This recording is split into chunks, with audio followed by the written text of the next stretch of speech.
السلام علیکم ورحمۃ اللہ تعالی وبرکاتہ۔ وعلیکم السلام ورحمۃ اللہ وبرکاتہ۔ نحمده ونصلي ونسلم على رسوله الكريم اما بعد فاعوذ باللہ من الشیطان الرجیم بسم اللہ الرحمن الرحیم۔ ما كان ابراہیم یہودیا ولا نصرانیا ولکن كان حنیفا مسلما وما كان من المسلمین۔ صدق اللہ العظیم۔ آئیے ہم اور آپ سب سے پہلے حضور سرور کائنات، فخر موجودات، باعث تخلیق کائنات، احمد مجتبی محمد مصطفیٰ صلی اللہ علیہ وسلم کی مقدس بارگاہ میں درود و سلام کا ہدیہ پیش کریں اور پڑھیں اللہم صلی علی سیدنا و مولانا محمد معدن الجود والکرم وآلہ الکرام وابنہ الکریم وبارک وسلم صلاۃ و سلاما علیک یا رسول اللہ صلی اللہ تعالی علیہ وسلم۔ عزیزان ملت اسلامیہ، اللہ تبارک و تعالی کے جلیل القدر پیغمبر حضرت ابراہیم خلیل اللہ علیہ السلام کا تذکرہ جاری ہے۔ حضرت ابراہیم علیہ السلام کو اللہ تبارک و تعالی نے علمی اور عملی قوتوں سے نوازا تھا، جن کی وجہ سے حضرت ابراہیم علیہ السلام نے اللہ تبارک و تعالی کی معرفت بھی حاصل کی اور عبادتوں پر قوت بھی حاصل کی۔ حضرت ابراہیم علیہ السلام کا معمول یہ تھا کہ ہمیشہ لوگوں کو آخرت کی یاد دلاتے تھے اور کثرت کے ساتھ آخرت کا ذکر کرتے رہتے تھے۔ ان کے دل میں دنیا کی محبت ذرہ برابر بھی جگہ نہیں بنا پائی، دنیا سے بالکل بے رغبت، اور اللہ تبارک و تعالیٰ سے انہوں نے لو لگا لی تھی اور آخرت کی فکر میں ہمیشہ آپ ڈوبے ہوئے رہتے تھے۔ اللہ تبارک و تعالیٰ نے ان کی اس خوبی کو قرآن مجید میں یوں بیان فرمایا کہ وَاذْكُرْ عِبَادَنَا إِبْرَاهِيمَ وَإِسْحَاقَ وَيَعْقُوبَ أُولِي الْأَيْدِي وَالْأَبْصَارِ إِنَّا أَخْلَصْنَاهُمْ بِخَالِصَةٍ ذِكْرَى الدَّارِ وَإِنَّهُمْ عِندَنَا لَمِنَ الْمُصْطَفَيْنَ الْأَخْيَارِ، کہ ہمارے بندوں ابراہیم، اسحاق اور یعقوب کو یاد کرو جو کہ قوت والے تھے اور سمجھ رکھنے والے تھے، بصیرت والے تھے۔ اور کیا فرمایا کہ اِنَّا أَخْلَصْنَاهُمْ بِخَالِصَةٍ ذِكْرَى الدَّارِ، کہ بے شک ہم نے ان کو ایک کھری بات یعنی آخرت کی یاد سے چن لیا ہے اور ان کو خاص کر دیا آخرت کی یاد کے ساتھ، کہ یہ جو خاص اللہ کے بندے ہیں حضرت ابراہیم، اسحاق و یعقوب، وہ ہمیشہ آخرت کو یاد کرتے رہتے تھے، آخرت کا ذکر کرتے رہتے۔ اور ان کے بارے میں اللہ آگے ارشاد فرماتا ہے وَإِنَّهُمْ عِندَنَا لَمِنَ الْمُصْطَفَيْنَ الْأَخْيَارِ، اور بے شک میرے یہ بندے میری بارگاہ میں ہمارے نزدیک چنے ہوئے بہترین بندوں میں سے۔ حضرت ابراہیم، اسحاق اور یعقوب علیہ السلام، حضرت ابراہیم علیہ السلام اللہ کو کیسے یاد کرتے تھے، اللہ کا ذکر کیسے کرتے تھے۔ حضرت خالد بن معدان رضی اللہ تعالیٰ عنہ بیان کرتے ہیں کہ حضرت ابراہیم علیہ السلام کے پاس جب انگور پیش کیے جاتے، کسی برتن میں انگور رکھ کے آپ کی بارگاہ میں پیش کیا جاتا، تو حضرت ابراہیم علیہ السلام ایک ایک دانہ انگور اٹھا کر تناول فرماتے تھے اور ہر دانے پر اللہ کا ذکر کرتے تھے۔ انگور کا ایک دانہ اٹھاتے اور ہر دانے پر اللہ کا ذکر کرتے تھے، اللہ کو یاد کرتے تھے، اللہ کا نام لیتے تھے۔ یہ اللہ کے نبی حضرت ابراہیم خلیل اللہ علیہ السلام۔ آپ کے پیشے کی بات کریں کہ آپ نے کون سا پیشہ اختیار کیا، تو مختلف روایتوں میں مختلف پیشوں کا ذکر ہے کہ آپ کاروبار کے طور پر گزر بسر کے لیے کیا کیا کرتے تھے۔ تو حضرت عبداللہ ابن عباس رضی اللہ تعالیٰ عنہ بیان کرتے ہیں کہ آپ بکریاں چرایا کرتے تھے، اور ایک روایت میں ہے کہ آپ کپڑے کا کاروبار کرتے تھے، اور حضرت عبداللہ ابن عباس کی جو روایت ہے اس میں یہ ہے کہ آپ کھیتی باڑی کیا کرتے تھے، اور ایک روایت میں ہے کہ آپ کپڑے کا کاروبار کرتے تھے، کپڑا بیچا کرتے تھے۔ کہ دیکھیں یہ جو تجارتیں، اس پر آپ غور کرتے ہوئے چلے کہ کپڑا بیچنا یا بکریاں چرانا یا کھیتی باڑی کرنا یہ نبی کی سنت ہے، یہ نبی کی سنت ہے۔ تو حضرت اسحاق ابن یسار رضی اللہ تعالیٰ عنہ ایک مرتبہ بازار سے گزرے تو وہاں کچھ کپڑا بیچنے والوں کی دکانیں لگی ہوئی تھی، تو ان کو حضرت اسحاق ابن یسار نے مخاطب کر کے ارشاد فرمایا کہ تم اس تجارت کو، اس کاروبار کو لازم پکڑ لو، کپڑے کے کاروبار کو لازم پکڑ لو، یعنی اس کو مضبوطی کے ساتھ تھام لو اور یہی کرتے رہو، کیونکہ یہ تمہارے والد حضرت ابراہیم علیہ السلام کی سنت ہے، وہ بھی کپڑے کا کاروبار کیا کرتے تھے۔ تو کپڑے کا کاروبار کرنا بھی ایک بڑی برکت کی چیز، اور ایسے بھی ملازمت کے مقابلے میں، جاب کے مقابلے میں تجارت اور کاروبار میں زیادہ برکت ہوتی۔ تو ملازمت اگر کر رہے ہیں تو اللہ تعالیٰ اس میں بھی برکت عطا فرمائے، لیکن بہتر یہ ہو کہ آپ کوئی تجارت والا کام کریں، کوئی کاروبار کریں، تو اس میں زیادہ برکت ہوگی کہ انبیاء کرام نے یہ کیا ہے۔ حضرت ابراہیم علیہ السلام، اللہ تبارک و تعالیٰ نے کیسی خوبیاں عطا فرمائی تھی۔ قرآن مجید کے اندر حضرت ابراہیم علیہ السلام کا تذکرہ مختلف آیتوں کے اندر موجود ہے۔ حضرت ابراہیم علیہ السلام کے تعلق سے کچھ ضروری معلومات پھر ان آیتوں کو ہم شامل کریں گے جس میں حضرت ابراہیم علیہ السلام کی خوبیاں بیان کی گئی۔ اولیات، حضرت ابراہیم علیہ السلام کی اولیات، یعنی بہت سی ایسی چیزیں جن کی شروعات حضرت ابراہیم علیہ السلام سے ہی ہوئی، وہ ہم سماعت کریں۔ 8 چیزیں بیان کی گئی ہیں، اور ان 8 چیزوں میں سے سب سے پہلی چیز یہ ہے کہ سب سے پہلے حضرت ابراہیم علیہ السلام کے ہی بال سفید ہوئے۔ اس سے پہلے بال سفید نہیں ہوتے تھے، بال کے سفید ہونے کی شروعات حضرت ابراہیم علیہ السلام سے ہوئی، اور سب سے پہلے حضرت ابراہیم علیہ السلام ہی نے بالوں میں مہندی یا کتم کا، یعنی وہ نیل کے پتوں کا خضاب لگایا۔ اور یہاں پر ایک مسئلہ بھی بتا دوں کہ کالا خضاب لگانا جائز نہیں، بالوں کو کالا کرنا جائز نہیں۔ آپ مہندی لگا سکتے ہیں، کتم لگا سکتے ہیں، یا دوسرا کوئی رنگ ہو وہ جو کالا نہ ہو، جس کو کالا نہ کہا جائے، ایسا رنگ استعمال کر سکتے ہیں بالوں میں، لیکن کالا رنگ لگانا جائز نہیں ہے، بالوں کو کالا کرنا جائز نہیں۔ تو سب سے پہلے مہندی کا یہ خضاب یا جو ہے کہ قتم کا خضاب حضرت ابراہیم علیہ السلام نے ہی لگایا، اور سب سے پہلے حضرت ابراہیم علیہ السلام نے منبر پر خطبہ دیا، سب سے پہلے حضرت ابراہیم علیہ السلام نے ہی سلا ہوا پائجامہ پہنا، اور سب سے پہلے حضرت ابراہیم علیہ السلام نے اللہ کی راہ میں جہاد کیا، اور سب سے پہلے بڑے اہتمام کے ساتھ حضرت ابراہیم علیہ السلام نے مہمان نوازی بھی کی، اور سب سے پہلے حضرت ابراہیم علیہ السلام نے ہی سرید تیار کیا۔ سرید کا کیا مطلب ہوتا ہے؟ یہ ہمارے نبی پاک کی بھی سنت ہے، اس کو ذہن میں رکھیں، اور بڑی برکت والی چیز ہے، اور اس میں بہت سارے طبی اور میڈیکل سائنس کے اعتبار سے بھی فائدے موجود ہیں۔ اور وہ کیا ہے؟ سرید کسے کہتے ہیں؟ وہ سرید کا مطلب یہ ہوتا ہے کہ روٹی کے چھوٹے چھوٹے ٹکڑے کیے جائیں اور اس کو سالن میں بھگو دیا جائے، پھر اس کو کھایا جائے، اس کو کہتے ہیں سرید۔ یہ حضرت ابراہیم علیہ السلام نے سب سے پہلے تیار کیا۔ اور آخری بات کہ سب سے پہلے حضرت ابراہیم علیہ السلام نے ملاقات کے وقت معانقہ کیا، جو ہم گلے ملتے ہیں ملاقات کے وقت ایک دوسرے کو سلام کرتے ہیں، مصافحہ کرتے ہیں اور گلے ملتے ہیں، اس کو معانقہ کہا جاتا ہے۔ یہ جو طریقہ ہے یہ حضرت ابراہیم علیہ السلام کی سنت ہے، اس کے ایجاد کرنے والے حضرت ابراہیم علیہ السلام ہیں۔ تو یہ شان۔ اب قرآن کی آیتیں دیکھیں جن میں حضرت ابراہیم علیہ السلام کی خوبیاں، آپ کے اوصاف بیان کیے گئے، ایسے تو بہت ساری آیتیں، چند آیتیں ہم شامل کرتے ہیں۔ اللہ تعالیٰ ارشاد فرماتا ہے کہ انہ من عبادنا المؤمنین، کہ ابراہیم ہمارے ایمان والے بندوں میں سے ہے۔ اب اس میں حضرت ابراہیم علیہ السلام کے ایمان کی گواہی ہو گئی کہ آپ کامل الایمان ہیں، اب آپ کے مومن ہونے میں کوئی شک ہو ہی نہیں سکتا، کیونکہ قرآن کہہ رہا ہے کہ ابراہیم ہمارے ایمان والے بندوں میں سے۔ دوسرے مقام پر اللہ تبارک و تعالیٰ ارشاد فرماتا ہے وَذْكُرْ فِي الْكِتَابِ إِبْرَاهِيمَ إِنَّهُ كَانَ صِدِّيقًا نَبِيًّا، کہ کتاب میں ابراہیم کو یاد کرو، کتاب میں ابراہیم کا ذکر کرو کہ بے شک وہ بہت سچا اور نبی تھا۔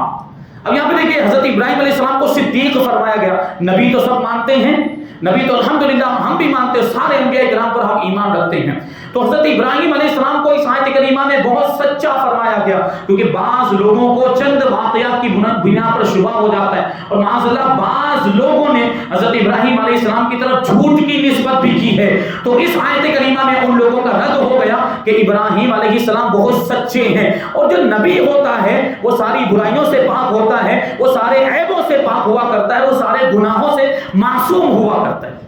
تو جھوٹ کیسے بول سکتے ہیں؟ وہ تو ایک حکمت عملی تھی، اس کو ہم انشاءاللہ اس واقعے میں سماعت کریں گے کہ وہ کون سا واقعہ ہے۔ پھر آگے اللہ تبارک و تعالیٰ حضرت ابراہیم علیہ السلام کے بارے میں ارشاد فرماتا ہے کہ ان ابراہیم کان امۃ قانتا للہ حنیفا ولم یکن من المشرکین شاکرا لانعمہ، کہ بے شک ابراہیم یہ اچھی خصلتوں کے مالک تھے، اچھی عادتوں کے مالک تھے، یا دینی پیشوا تھے، اور اللہ تبارک و تعالیٰ کے فرما بردار تھے، اور باطل سے، ہر باطل سے جدا، ہر جھوٹی بات سے جدا، اللہ تبارک تبارک و تعالیٰ کے ہو گئے تھے، حق کی طرف مائل ہو گئے، صرف اسی کے ہو گئے تھے، اور وہ مشرکین میں سے نہیں تھے، اپنے رب کی نعمتوں کا شکریہ ادا کرنے والے تھے۔ اور ایک اور آیت کریمہ میں اللہ تعالیٰ ارشاد فرماتا ہے کہ ما کان ابراہیم یہودیا ولا نصرانیا ولکن کان حنیفا مسلما وما کان من المشرکین، کہ ابراہیم نہ تو یہودی تھے نہ نصرانی تھے، ابراہیم علیہ السلام یہودی بھی نہیں تھے، عیسائی بھی نہیں تھے، وہ تو ہر باطل سے جدا اپنے رب کی طرف توجہ کرنے والے تھے، اپنے رب کی بارگاہ میں رجوع کرنے والے تھے، وہ اللہ کے فرما بردار تھے، وہ اللہ تبارک و تعالیٰ کی اطاعت کرنے والے تھے، اور وہ مشرکین میں سے نہیں تھے۔ اس میں دیکھیں یہودیوں کا بھی رد ہے، عیسائیوں کا بھی رد ہے، اور عرب کے مشرکین کا بھی رد ہے، کیونکہ یہودی کہتے تھے کہ حضرت عیسیٰ علیہ السلام یہودیت کو فالو کرنے والے تھے، اور عیسائی کہتے تھے کہ حضرت عیسیٰ علیہ السلام کے مذہب کے ماننے والے تھے، عیسائی مذہب کو فالو کرنے والے تھے، اور مشرکین کہتے تھے کہ ہم حضرت ابراہیم علیہ السلام کے طریقے پر ہیں۔ تو ان سب کا رد ہو گیا، کیونکہ یہ یہودیت حضرت موسیٰ علیہ السلام کی طرف منسوب ہے، یعنی یہودیت کا جو بھی معاملہ ہوا وہ حضرت موسیٰ علیہ السلام کے بعد ہوا، اور حضرت موسیٰ علیہ السلام حضرت ابراہیم علیہ السلام کے بعد دنیا میں تشریف لائے ہیں ظاہری طور پر، اور عیسائی حضرت عیسیٰ علیہ السلام کی طرف اپنے آپ کو منسوب کرتے ہیں، اور عیسائیت مذہب کو بھی حضرت عیسیٰ علیہ السلام کی طرف منسوب کیا جاتا ہے، اور عیسیٰ علیہ السلام تو حضرت موسیٰ علیہ السلام کے بھی ہزاروں سال بعد دنیا میں تشریف لائے، تو حضرت ابراہیم علیہ السلام یہودی کیسے ہو سکتے ہیں اور عیسائی کیسے ہو سکتے ہیں؟ تو حضرت ابراہیم علیہ السلام نہ یہودی تھے نہ عیسائی تھے، وہ تو دین حنیف پر تھے، اسلام پر تھے، اور وہ مشرکین میں سے بھی نہیں تھے۔ تو اس میں یہودیوں کا بھی رد ہو گیا، عیسائیوں کا بھی رد ہو گیا، مشرکین کا بھی رد ہو گیا۔ اب یہاں پر جو بات آئی حضرت ابراہیم علیہ السلام کے تعلق سے، ایک اور مقام پر اللہ تبارک و تعالیٰ نے فرمایا کہ ان ابراہیم لحلیم اوّاہ منیب، کہ بے شک ابراہیم بہت زیادہ بردباری کرنے والے، بہت زیادہ تحمل والے ہیں، یعنی قوت برداشت رکھنے والے، اور بہت زیادہ گریہ اور زاری کرنے والے، اللہ کی بارگاہ میں رونے والے، اور بہت زیادہ اللہ کی بارگاہ میں رجوع کرنے والے۔ اس آیت کریمہ میں حضرت ابراہیم علیہ السلام کی دو خوبیاں، تین خوبیاں بیان کی گئی ہے، لیکن دو خوبیوں پر خاص طور پر توجہ دینے کی ضرورت ہے جو ہمارے لیے بھی کامیابی کا سبب بن سکتی ہے، اگر وہ دو خوبیاں ہم اپنے اندر پیدا کر لیں، ان دو صفتوں کو ہم اپنے اندر پیدا کر لیں۔ ایک ہے اواہ، یعنی خوب زیادہ گریہ اور زاری کرنے والا، اور ایک ہے حلیم، یعنی بردباری اور قوت برداشت رکھنے والا، تحمل والا۔ اب ان خوبیوں کے بارے میں آپ کو وضاحت سے بتاؤں تو آپ کو پتا چلے گا کہ یہ جو اواہ کی جو خوبی ہے، جس کے اندر یہ صفت پائی جائے، یہاں پر ایک چیز اور یہ بیان ہوگی کہ جو شخص گناہ کو یاد کر کے مغفرت طلب کرے،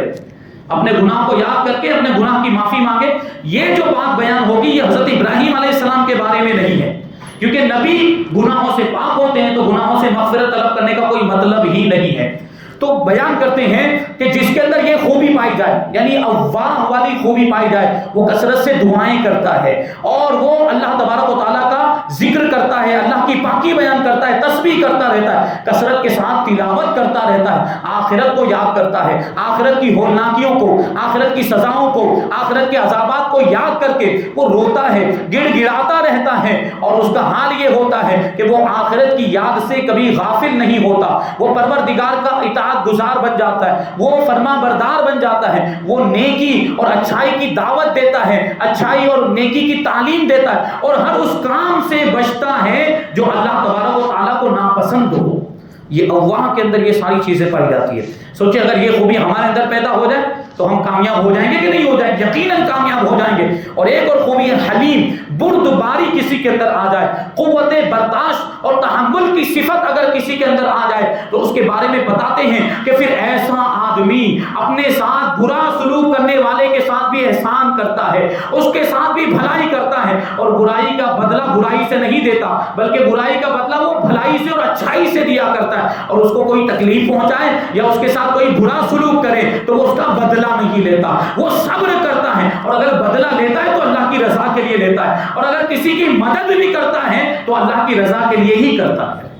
اللہ تبارک و تعالی ہمیں ان خوبیوں کو اپنانے کی توفیق عطا فرمائے، اور ہمارے اندر بھی اللہ تبارک و تعالی یہ پیاری صفتیں پیدا فرمائے۔ حضرت ابراہیم علیہ السلام کے بارے میں ایک اور مقام پر اللہ تبارک و تعالی ارشاد فرماتے ہیں کہ وَلَقَدْ آتَيْنَا إِبْرَاهِيمَ رُشْدَهُ مِنْ قَبْلُ وَكُنَّا بِهِ عَالِمِينَ، کہ ہم نے ابراہیم کو پہلے ہی سے سمجھداری، عقل سلیم اور رشد و ہدایت عطا فرما دی تھی. حضرت ابراہیم علیہ السلام کو بچپن ہی سے اللہ تبارک و تعالیٰ نے کامل عقل عطا فرمائی, پوری سمجھداری عطا فرمائی تھی. اس لیے حضرت ابراہیم علیہ السلام نے بچپن ہی سے کبھی بھی بت پرستی نہیں کی, کبھی بھی شرک نہیں کیا, اور نبی کفر و شرک سے پاک ہوتا ہے. نبوت سے پہلے بھی اور اعلان نبوت کے بعد بھی کبھی وہ شرک, سوچیں کہ وہ عام گناہوں سے جب محفوظ ہوتا ہے تو کفر و شرک تو کتنا بڑا گناہ ہے. نبی سے کفر و شرک کا تصور بھی نہیں کیا جا سکتا, یہ ان کے لیے ناممکن اور محال کے درجے میں ہے کہ انبیاء کرام کفر و شرک سے پاک ہوتے. تو حضرت ابراہیم علیہ السلام نے کبھی شرک نہیں کیا, کبھی بت پرستی نہیں کی. لیکن آپ کی قوم کے معاملات,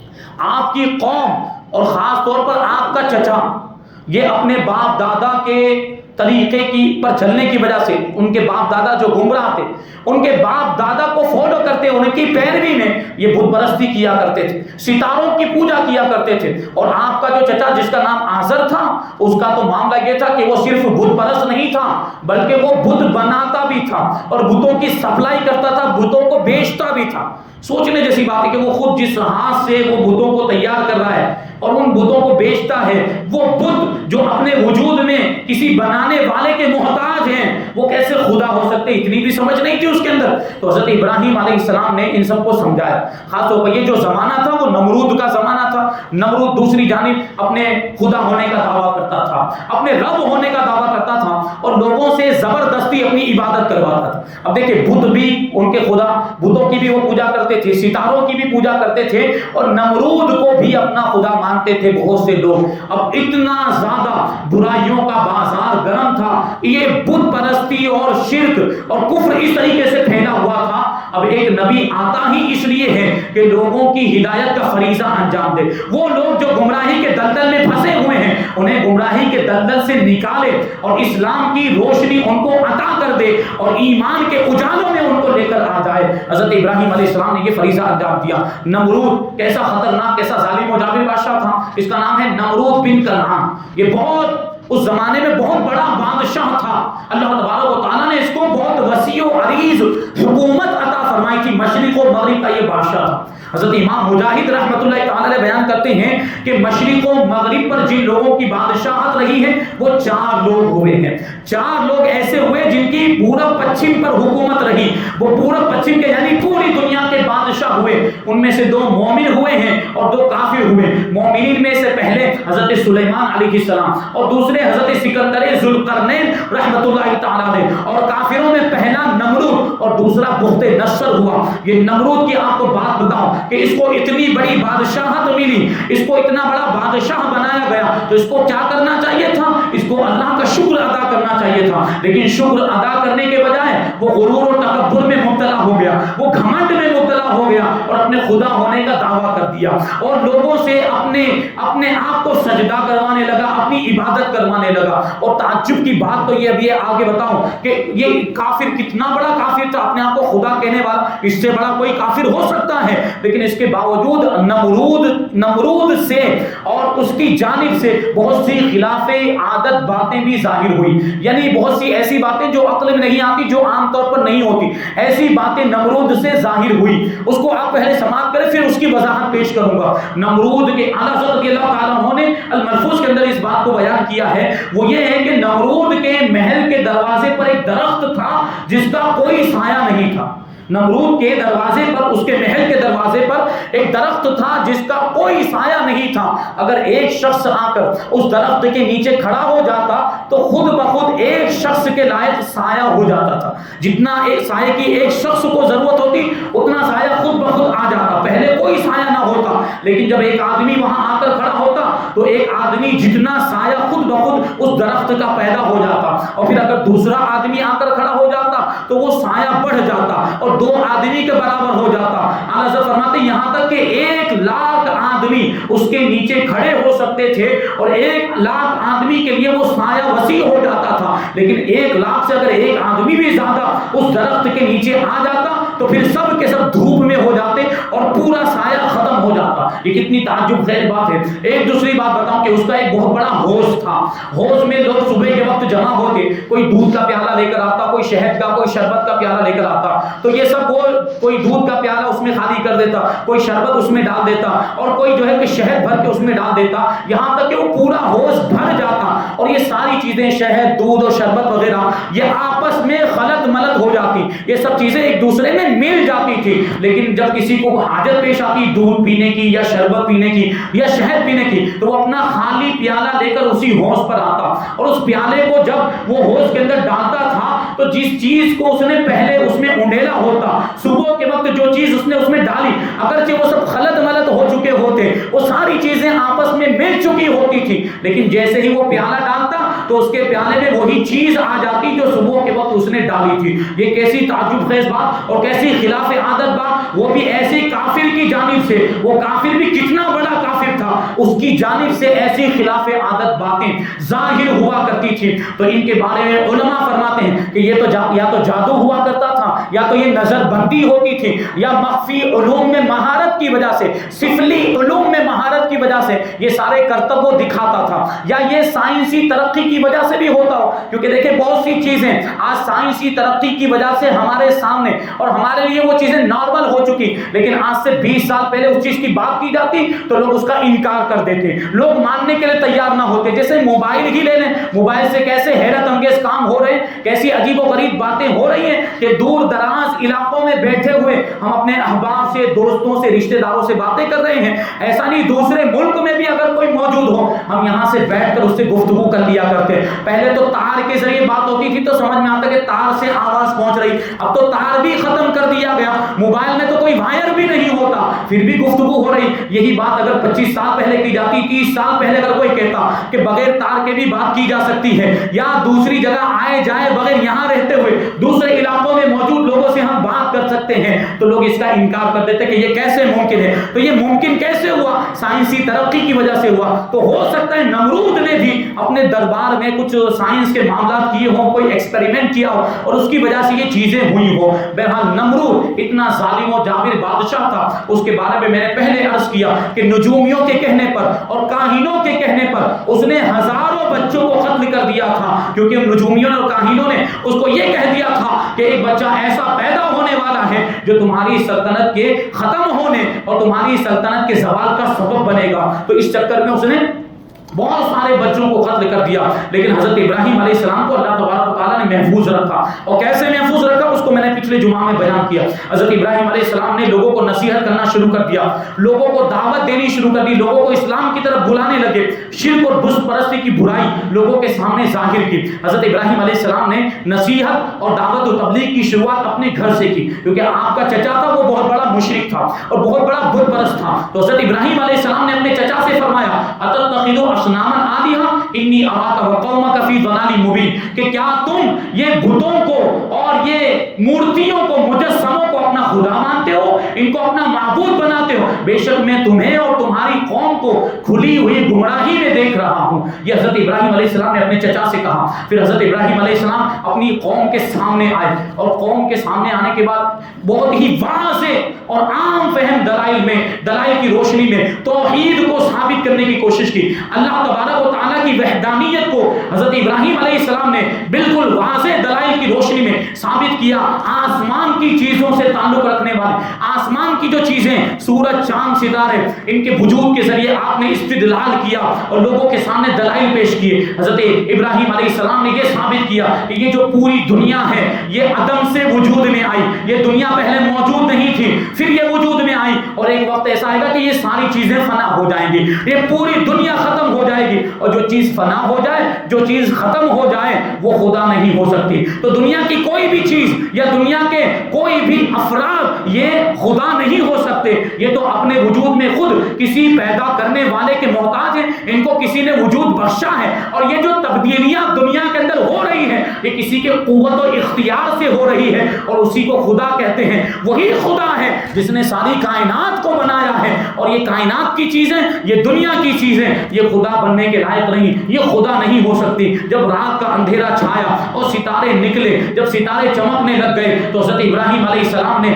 دلیل کے طور پر استدلال کرتے ہوئے ارشاد فرمایا، ستارے کو دیکھ کر ارشاد فرمایا کہ کیا اس ستارے کو تم میرا خدا کہتے ہو؟ کیونکہ ان کی قوم کے لوگ ستاروں کی بھی پوجا کیا کرتے تھے۔ حضرت ابراہیم علیہ السلام نے کہا کہ کیا تمہارے گمان کے مطابق، تمہارے خیال میں یہ ستارہ میرا خدا ہے؟ پھر ابھی فرماتے زبان حال سے گویا کہ کہتا ابھی رکو، یہ اس کی خدائی کے باطل ہونے کو ابھی میں ظاہر کر دوں گا اور ابھی تمہیں پتا چل جائے گا کہ یہ ستارہ خدا بننے کے قابل نہیں ہے۔ حضرت ابراہیم علیہ السلام انتظار کر رہے ہیں، تھوڑی دیر گزری تھی کہ وہ ستارہ غائب ہو گیا، وہ ستارہ غروب ہو گیا، افق میں جا کر کہیں وہ چھپ گیا۔ تو حضرت ابراہیم علیہ السلام نے اپنی قوم سے کہا کہ میں غروب ہونے والے کو پسند نہیں کرتا، جو غروب ہو جائے، جو ختم ہو جائے، جس کی روشنی چلی جائے، جس کی روشنی ختم ہو جائے، جو غائب ہو جائے، جو فنا ہو جائے، وہ خدا بننے کے لائق ہی نہیں ہے۔ اللہ تبارک و تعالیٰ نے قرآن مجید کے اندر اس واقعے کو یوں ذکر کیا ہے، فلما جن علیہ اللیل رأى کوكبا فلما افل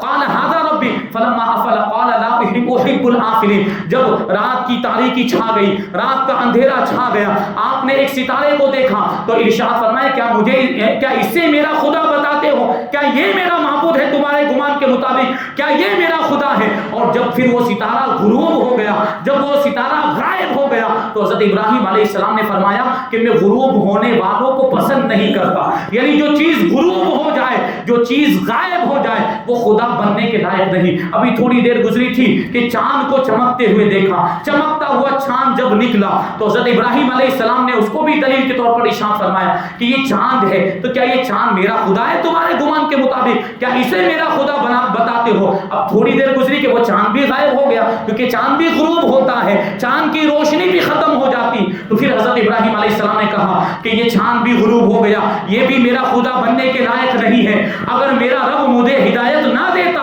تو میں بھی تمہاری طرح گمراہوں میں سے ہوتا۔ یہاں پر دیکھیں حضرت ابراہیم علیہ السلام کی اس بات کو قرآن میں یوں بیان کیا، فلما رأى القمر بازغا قال هذا ربی فلما افل قال لئن لم يهدنی ربی لأکونن من القوم الضالین۔ جب چاند کو چمکتے ہوئے دیکھا تو حضرت ابراہیم علیہ السلام نے ارشاد فرمایا کیا یہ میرا خدا ہے؟ پھر جب وہ غروب ہو گیا، جب اس کی بھی روشنی ختم ہو گئی تو حضرت ابراہیم علیہ السلام نے ارشاد فرمایا کہ اگر میرا رب مجھے ہدایت نہ دیتا تو میں بھی گمراہ لوگوں میں سے ہوتا۔ تو اس آیت کریمہ میں حضرت ابراہیم علیہ السلام نے اپنے آپ کو ہدایت پر بتایا، یعنی آپ ہدایت والے تھے، اور جو بت پرستی کرنے والے تھے، جو ستاروں کی پوجا کرنے والے تھے، ان کو حضرت ابراہیم علیہ السلام نے گمراہ کہا، کیونکہ جو شرک کرنے والا ہے، جو بت پرستی کرنے والا، جو کافر، اس سے بڑا گمراہ کوئی ہو ہی نہیں سکتا۔ پھر سورج کی بات کریں، اسی صبح جس رات کو آپ نے یہ دلیلیں پیش کی تھی، اسی رات کی صبح یا کسی اور صبح جب سورج طلوع ہوا اور اس کی روشنی پھیل گئی تو حضرت ابراہیم علیہ السلام نے اس کے بارے میں اپنی قوم سے کہا کہ کیا اس کو میرا خدا بتاتے ہو؟ پھر سورج بھی ڈوب گیا شام کے وقت، جب مغرب کا وقت آیا تو سورج بھی ڈوب گیا۔ یہ تو ہم سب جانتے ہیں کہ ایک وقت ایسا آتا ہے شام کے وقت کہ سورج بھی غائب ہو جاتا ہے اور اس کی بھی روشنی ختم ہو جاتی۔ تو حضرت ابراہیم علیہ السلام نے اس وقت کہا تھا فلما افلت قال انی بریء منک وما انا من المشرکین، قال فلما یعنی یہ فرمایا فلما افلت قال یا قوم انی بریء منک یا قوم انی بریء مما تشرکون، او کما قال اللہ تبارک و تعالی۔ وہ آیت کریمہ کے الفاظ ادھر ادھر ہو رہے ہیں۔ حضرت ابراہیم علیہ السلام نے سورج کو چمکتے ہوئے دیکھا تو اپنی قوم سے فرمایا کہ کیا اسے میرا خدا بتاتے ہو، اسے میرا معبود بتاتے ہو؟ لیکن جب شام کے وقت سورج غروب ہو گیا تو حضرت ابراہیم علیہ السلام نے ارشاد فرمایا کہ بے شک میں ان ساری چیزوں سے بیزار ہوں جنہیں تم اللہ کا شریک ٹھہراتے ہو، یعنی میں سورج، چاند اور یہ ستارے اور جتنے بھی معبودان باطلہ یہ بت ہیں ان سے میں بیزاری کا اظہار کرتا ہوں، اور میرا ان سے کوئی تعلق نہیں ہے، میں ان سے لا تعلقی کا اظہار کرتا ہوں۔ پھر اس کے بعد حضرت ابراہیم علیہ السلام نے فرمایا انی وجہت وجہی للذی فطر السماوات والارض حنیفا وما انا من المشرکین۔ فرماتے ہیں حضرت ابراہیم علیہ السلام میں نے تو ایک اللہ کا ہو کر، ایک اسی کا ہو کر، اسی کی کی طرف اپنا چہرہ کر لیا جس نے آسمان اور زمین کو پیدا کیا، ہر باطل سے جدا ہو کر میں اس کا ہو گیا ہوں اور میں مشرکین میں سے نہیں، میں شرک کرنے والوں میں سے نہیں ہوں۔ یہ حضرت ابراہیم علیہ السلام نے دلائل کی روشنی میں اور آسمان و زمین کی چیزوں کو ہی دلیل بنا کر اپنی قوم کو سمجھایا، کیونکہ اللہ تبارک و تعالیٰ نے کیا ارشاد فرمایا کہ وَلَقَدْ آتَيْنَا إِبْرَاهِيمَ رُشْدَهُ مِنْ قَبْلِ، کہ بے شک ہم نے ابراہیم کو پہلے ہی یعنی بچپن ہی سے سمجھداری عطا فرمائی۔ یہ حضرت ابراہیم علیہ السلام کی سمجھداری اور عقل و فہم کی مہارت، اور اس میں یہ آپ کی عقل و فہم کے معاملہ کہ آپ نے سورج سے دلیل پیش کی اور آسمان کی چیزوں سے، ستاروں اور چاند سے حضرت توحید پر، اللہ تبارک و تعالیٰ کی وحدانیت پر استدلال کیا کہ جن چیزوں کو تم خدا بتاتے ہو، جن چیزوں کو تم معبود سمجھتے ہو، وہ خدا اور معبود بننے کے لائق ہی نہیں، کیونکہ یہ چیزیں تو ان پر تو زوال آتا ہے، یہ چیزیں تو ختم ہو جاتی، ان کی روشنی ختم ہو جاتی، اور جو اس طرح کی کیفیات رکھتے ہوں وہ چیزیں معبود اور خدا بننے کے لائق نہیں۔ خدا تو وہ ہوتا ہے جو کبھی فنا نہ ہو، خدا وہ ہوتا ہے جو اپنے وجود میں دوسرے کا محتاج نہ ہو، جبکہ یہ ساری چیزیں، دنیا اور جہان کی چیزیں اپنے وجود میں کسی کی محتاج، ان کو کسی نے وجود بخشا ہے تب یہ وجود میں آئے، اور جس نے وجود بخشا ہے وہی خدا ہے۔ بہرحال ابھی اس میں اور بہت ساری باتیں واقع ہیں، انشاءاللہ سلسلہ وار ہم شامل کرتے رہیں گے۔ اللہ تبارک و تعالیٰ کی بارگاہ میں دعا ہے کہ جو کچھ بھی بیان ہوا اس پر ہم سب کو عمل کرنے کی توفیق عطا فرمائے۔